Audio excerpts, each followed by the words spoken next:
G'day everybody and welcome. Today I'll be showing you how adjusting entries can be as easy as your ABCs. So what are adjusting journal entries? Adjusting journal entries are entries made in the general journal to record revenues that have been earned but not recorded and expenses that have been incurred but not recorded.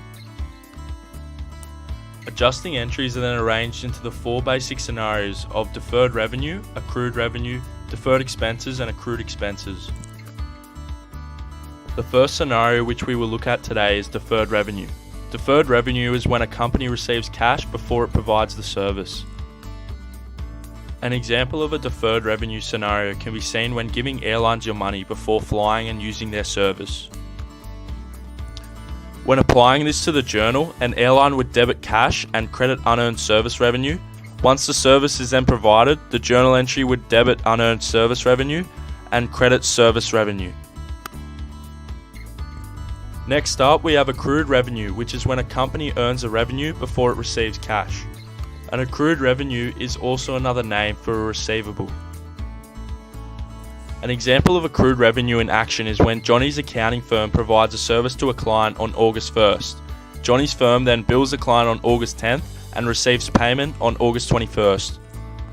When applying the accrued revenue scenario to the general journal, the business would first provide the service, then debit accounts receivable and credit the service revenue. Then once the account is paid for, cash would be debited and the accounts receivable would be credited. After looking at revenues, we now move on to expenses, specifically the deferred expense, which is when a company pays for a resource before it uses or consumes it. An example of this is seen in the expense for rent. You pay rent for a period in advance and then are able to occupy the accommodation.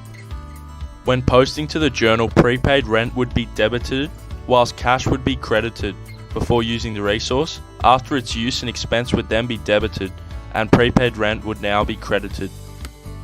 Moving on to our final scenario involving accrued expenses. This is when a company incurs an expense and pays for it later.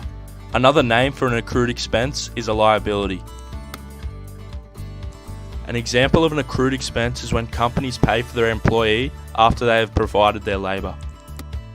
In the journal entry, the company utilises the worker, then records the salary expense on the debit side and the salaries payable on the credit side. Once the employee is paid by the company, the salaries payable becomes debited and cash becomes credited. Unfortunately, this is the end, but I can almost guarantee that you've mastered the basics of adjusting entries.